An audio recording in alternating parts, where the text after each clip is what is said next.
जी, अस्सलाम वालेकुम। उम्मीद है कि आप तमाम दोस्त खैरियत से होंगे और आज का दिन भी ट्रेडिंग के हवाले से अच्छा गुज़रा होगा। अच्छा दिन था जिस तरह से कि कल बैंकिंग सेक्टर के हवाले से न्यूज़ हमने शामिल की थी, उसका असर जो है वो मार्केट ने लिया। और अगर हम मार्केट का जायज़ा लें तो रफ़ली केएसई 100 में बैंकिंग सेक्टर जो है वो हमें लीड करता हुआ नज़र आया। अब देखना ये है कि ये खबर जो है ये कितने दिनों तक मार्केट को सपोर्ट करती है। लेकिन जितने दिनों तक भी मार्केट में पॉइंट्स जो हैं वो बैंकिंग सेक्टर की तरफ से आएँ, यकीनन जो बैंकिंग सेक्टर के शेयर्स आपके पास हैं, उनमें साथ-साथ प्रॉफ़िट टेकिंग करनी चाहिए। 571 पॉइंट्स जो है वो आज मार्केट ने ऐड किए और मार्केट जो है वो अपने हाइज़ एंड हाइज़ जो है वो बना रही है। और कभी न कभी किसी न किसी तरफ से जो खबरें हैं वो मौसूल हो रही हैं, जो कि इंडेक्स को सपोर्ट कर रही हैं। लेकिन इंडिविजुअल कंपनीज़ में जो रुझान है वो मिला-जुला सा है। 571 पॉइंट्स के इज़ाफ़े के साथ अगर हम सर्किट ब्रेकर की बात करें, तो आज सिर्फ़ और सिर्फ़ जो है वो हमें 8 कंपनीज़ अपर कैप में नज़र आ रही हैं। लेकिन जिस कदर इंडेक्स जो है वो अपने एक हायर एंड पर पहुंच चुका है और उसके साथ जिस तरह से कि कल भी हमने बात की थी कि पहला सेशन जो है वो यकीनन कंटिन्यू करता हुआ नज़र आ सकता है और आज दूसरे सेशन के अंदर जो है वो सेलिंग प्रेशर देखने को मिला। चूँकि मार्केट एक हायर एंड पर है, कोई बहुत बड़ी खबर जो है वो मार्केट को अ, अगर हम आईएमएफ के हवाले से कहें तो वो नहीं मिल रही। हमने कल भी ये खबर शामिल की थी कि आईएमएफ ने कहा है जी कि मिनी बजट नहीं, आईएमएफ जो है वो मान गया है कि मिनी बजट नहीं आएगा, लेकिन अभी तक ये कन्फर्म नहीं है। तो ये कन्फर्मेशन चूँकि नहीं है, इसलिए मार्केट में भी आपको जो सिलेक्टिव इम्प्रूवमेंट है वो देखने को मिल रही है। आगे चलते हैं जी और देखते हैं लोअर कैप के हवाले से, तो दो लोअर कैप में भी कुछ खास नहीं है। वॉल्यूम आज एज कंपेयर टू यस्टरडे थोड़ा सा बेहतर था। इंशाल्लाह कैंडलस्टिक पर चलेंगे तो उस पर बात करेंगे, लेकिन एक्स्ट्रा ऑर्डिनरी वॉल्यूम नहीं था। जिस तरह से कि मार्केट ने अपना हाई जनरेट किया, 95,000 का हाई जो है वो मार्केट ने बनाया, तो ऐसी सूरत में तो एक्स्ट्रा ऑर्डिनरी वॉल्यूम होना चाहिए था, लेकिन वो नहीं था। और उसके साथ मार्केट की जो स्टेबिलिटी है, ख़ासतौर पर सेकंड सेशन के अंदर, वो भी हमें देखने को नहीं मिली।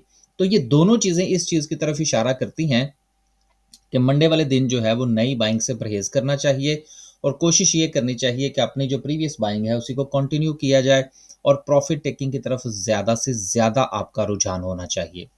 हमारी जो सिचुएशन थी आज माशाल्लाह से हमारा यूनिटी अच्छा चल गया, इसके साथ एएसएल अच्छा चल गया, टीपीएलपी में कुछ जो थे वो पॉइंट्स मिल गए, हैस्कॉल जो था वो हमारा ठीक चल गया, तो इस तरह से मिला-जुला सा रुझान रहा। स्टॉप लॉस भी हिट हुआ हमारा। तो ये सिचुएशन जो है ये साथ-साथ चलती हैं। हमारा सियान जो है वो हमारी स्विंग की कॉल थी, वो बड़ा अच्छा रहा। इसके अलावा और जो कॉल्स थी वो अल्हम्दुलिल्लाह सूरत-ए-हाल जो थी वो बेहतर रही आज बहरहाल।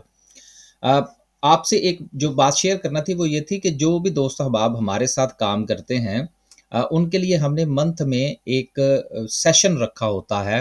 वो यकीनन तमाम मेंबर्स के लिए तो फ्री नहीं होता, लेकिन जो हमारे मखसूस प्लान्स में जो लोग शामिल होते हैं उनके वो सेशन जो है वो फ्री होता है। अब ये कल जो है ये हमारा सेशन होने जा रहा है। ये ऑनलाइन सेशन होता है, इसमें हमारी कोशिश ये होती है कि या तो हम किसी टॉपिक को डिस्कस कर लें, या हम किसी शेयर को डिस्कस कर लें, या फिर हम जो है वो जनरल क्वेश्चन आंसरिंग ले लें। तो इस बार जो था वो हम वोटिंग करवा लेते हैं, तो वोटिंग में दोस्तों ने कहा जी कि क्वेश्चन आंसरिंग होनी चाहिए। कल इंशाल्लाह जो है ये हमारा सेशन होगा। अगर आप स्टॉक मार्केट में अकाउंट ओपन करवाना चाहते हैं या हमारे बाय सेल ग्रुप का हिस्सा बनना चाहते हैं, तो दोनों सूरतों में ये नंबर जो है ये आपके सामने यहाँ पर नज़र आ रहा है। इसको आप नोट फरमा लीजिए और राब्ता कर लीजिए। और एक चीज़ मैं यहाँ पर और गुज़ारिश करता चलूँ कि देखिए ये जो सेशंस हैं, चूँकि हमारे मुख्तलिफ़ प्लान्स हैं, चाहे वो हमारे अगर अकाउंट होल्डर हों तो यकीनन वो उसमें सिचुएशन डिफरेंट होती है। लेकिन अगर आम लोग भी अगर इस सेशन में हिस्सा लेना चाहें तो वो ले सकते हैं, हमने फ़ी इसकी बहुत मुनासिब रखी हुई है। तो कल जो है ये सेशन है, अगर आप में से कोई दोस्त जॉइन करना चाहे तो वो कर सकता है। हमारी सर्विसेज़ जॉइन करना चाहें तो फिर यकीनन ये जो सेशन है ये आपके लिए फ्री हो जाएगा। अब चलते हैं आगे। ओवरऑल अगर हम बात करें तो मार्केट में अगर आप थोड़ा-सा जायज़ा लें तो बैंकिंग सेक्टर उस खबर की ज़र्द में आया और यहाँ पर आपको जो है वो इम्प्रूवमेंट नज़र आ रही है। फर्टिलाइज़र सेक्टर ने इसको थोड़ा-सा साथ में साथ दिया। ऑयल एंड गैस में आज कुछ ख़ास गहमा-गहमी नहीं थी। सीमेंट सेक्टर में कुछ खास नहीं थी, पावर जनरेशन में हबको की परफॉर्मेंस थी थोड़ी सी। दूसरी तरफ अगर हम देखें तो सिस्टम थोड़ा सा जो है वो वापस आया, लेकिन ओवरऑल मार्केट जो है वो आपको पॉइंट्स निकालती हुई, डालती हुई, मिला-जुला सा रुझान जो है वो नज़र आ रहा है। कोई कलेक्टिव जो मूवमेंट है, मोमेंटम जिसको हम कहते हैं, वो मार्केट का नहीं है। तो जिस वक़्त मोमेंटम की कमी हो और चीज़ें जो है वो बैसाखियों के सहारे चल रही हों, तो ऐसी सूरत में बहुत बड़ी ट्रेड या बहुत जो है वो एग्रेसिव ट्रेड जो है उससे परहेज़ करना चाहिए। सेक्टर वाइज अगर हम बात करें तो 319 पॉइंट्स, मोर देन 50% पॉइंट्स जो हैं वो सिर्फ और सिर्फ बैंकिंग सेक्टर से ऐड हुए हैं। उसके बाद पावर जनरेशन हबको जो था उसकी परफॉर्मेंस ठीक थी। Technology, fertiliser, oil and gas, फिर उसके साथ जिस तरह से कि रोजाना की बुनियाद पर हम बात कर रहे हैं कि कोई भी दो चार शेयर्स जो हैं वो इंडेक्स को सहारा देंगे और उसके साथ जो दीगर शेयर्स हैं वो इंडिविजुअली अपनी अपनी परफॉर्मेंस दिखाने की कोशिश करेंगे। एज ए होल अगर हम सेक्टर को देखने की बात करें तो वो मुश्किल होगा। हाँ, कोई बहुत बड़ी न्यूज़ ना आ जाए, जिस तरह से कि हमें कमर्शियल बैंक की न्यूज़ जो है वो देखने को मिली। कुछ खबरें हैं जी, उनको भी शामिल करेंगे और साथ में थोड़ी-सी गुज़ारिश कि हमारी ये जो वीडियो होती है ये एडिट नहीं होती। ये एज़ इट इज़ आपके पास आती है। इसमें जो भी गुफ्तगू होती है इसलिए बाज़-औक़ात कुछ तलफ़्फ़ुज़ और बाज़-औक़ात जो है वो कुछ ट्यून्स जो है वो शामिल हो जाती हैं, तो उनको प्लीज़ इग्नोर कीजिएगा। पहली खबर जो है वो पीआईए के हवाले से है कि Pakistan seeks to sell PIA to other countries.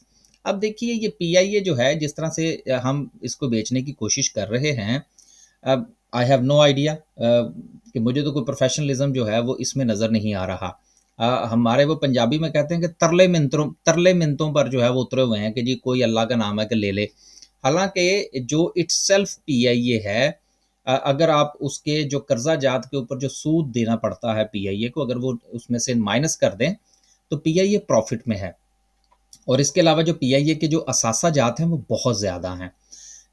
इस कदर बुरे हालात में भी पीआईए जो है वो स्टेबल हो सकती है, मैनेजमेंट्स के प्रॉब्लम है। लेकिन बहरहाल क्योंकि बहुत सारे लोगों की नज़रें हैं पीआईए के ऊपर, तो ये सूरत हाल इसी तरह से चलती है। एक चीज़, दूसरी चीज़ जो है वो कल भी मैंने एक हवाले से ज़िक्र किया था कि बाज़ औक़ात जिन लोगों के ज़रिए से कोई काम हो रहा होता है, वो लोग मशकूक होते हैं।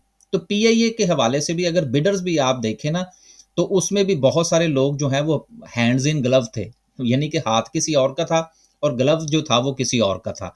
तो इस तरह से अगर पीआईए को जो है वो बेचने की या खरीदने की कोशिश की जाएगी तो यकीनन मामलात ख़राब होंगे। और आखिरी बात पीआईए के हवाले से ये है कि देखिए जिस वक़्त किसी चीज़ को सेल करने के लिए उसकी बिड जो है वो इस तरह से टके-टोकरी हो जाए, तो फिर उसके बाद जो है ना वो उसकी क्रेडिबिलिटी पे इश्यू आ जाता है, वो चीज़ मशकूक हो जाती है थोड़ी। तो मेरा ख़्याल है कि अभी पीआईए के ऊपर जो ज़वाल का जो सिलसिला है वो जारी रहेगा। अब रही बात ये कि पी जो शेयर होल्डर हैं वो क्या करें? शेयर होल्डर जो हैं वो टेक्निकल एनालिसिस के मुताबिक काम करें। हमने 3 मेरा ख़्याल लास्ट वीक में इसको खरीदा था, हमने इसको सपोर्ट पर बाय किया, फिर हमने इसमें प्रॉफ़िट टेकिंग की, उसके बाद इसमें कैप लगा, जो लास्ट कैप था वो हमने एन्जॉय किया और फिर उसके बाद एग्ज़िट, बट दैट्स इट। अब देखेंगे कहाँ गिरता है, कहाँ रुकता है, फिर उसके मुताबिक काम करेंगे। और कभी भी ये ना किया करें कि आपने एक शेयर खरीद लिया, तो उसी वक़्त जो है वो अगर फ़र्ज़ करें वो आपको कुछ 1 या 2 दिन के अंदर या उसी दिन के अंदर उसने आपको थोड़ा-सा प्रॉफ़िट दे दिया, तो वॉरेन बफ़ेट ना बना करें कि जी अब तो जी मैं तो इन्वेस्टर बन गया हूँ। मार्केट में जब आप आएँ तो फैसला करके आएँ कि आप इन्वेस्टर हैं या ट्रेडर हैं। आते आप ट्रेडिंग पॉइंट ऑफ व्यू से हैं, बन आप इन्वेस्टर जाते हैं। ऐसी सूरत में क्या होता है कि शेयर जो है वो अपना चक्कर लगा के वापस आ जाता है और आप अपनी जगह पर खड़े के खड़े रहते हैं। आगे चलते हैं जी। अगली खबर जो है वो इंडस मोटर के हवाले से है कि उन्होंने अपना ऑपरेशन फिर बंद कर दिया है। आपको याद होगा लास्ट मंथ भी मेरा ख्याल है हमने ये खबर पढ़ी थी कि इंडस मोटर जो है उसने अपने ऑपरेशंस जो है वो बंद कर दिए हैं। बेसिकली ये कोई इतना बड़ा प्रॉब्लम नहीं है और शेयर होल्डर को इस हवाले से परेशानी का सामना नहीं करना पड़ेगा।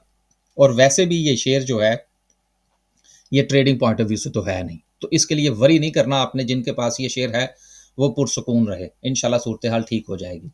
अगली खबर जो है वो लोटे केमिकल के हवाले से है कि उन्होंने भी अपना प्लांट जो है वो शट डाउन कर दिया है और उसमें उन्होंने लिखा है जी कि suspension of the plant operation from November 16 to December 15, पूरे 1 महीने के लिए बंद किया है। और इनका भी मसला जो है वो इन्वेंट्री का है। लेकिन इसके साथ आप एक और चीज़ जो है वो ज़हन में रखिएगा, क्योंकि ये खबरें हम रोज़ाना की बुनियाद पर पढ़ते हैं और बहुत सारी चीज़ें चूँकि माज़ी में हमने डिस्कस कर रखी होती हैं, तो वो ज़हन के अंदर फिर उसी वक़्त आ जाती हैं।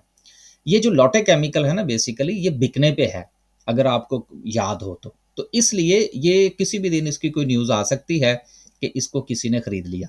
अब उसमें भी फिर आप देख लीजिएगा कि खबर लेकर कौन आ रहा है और वो डील कौन करवा रहा है। अगर कोई बंदा क्रेडिबल हो तो उसके ऊपर ज़रूर आप इन्हिसार कीजिएगा, लेकिन वैसे टेक्निकली देखें और फंडामेंटली देखें और अपना जो है इसके हवाले से डिसीजन करें। लेकिन ये जो इन्वेंटरी का प्रॉब्लम है, ये जो दीगर मसाइल हैं, ये इंशाल्लाह ठीक हो जाएँगे। आपको मौका देती है शेयर जो है वो आपको मौका देता है, इस किस्म की खबरों की सूरत में कि आपने उसको कहाँ पर बाय करना है। अगली खबर जो है वो यूरिया और डीएपी के हवाले से है कि इसकी जो कंज़प्शन है उसमें इज़ाफ़ा हो गया और आपको पता है कि जो हमारे फ़ौजी भाई हैं, उनकी यूरिया, डीएपी में जो है वो मोनोपोली है। तो यकीनन अब अगर सेल्स बढ़ेंगी तो उससे प्रॉफ़िट्स में इज़ाफ़ा होगा।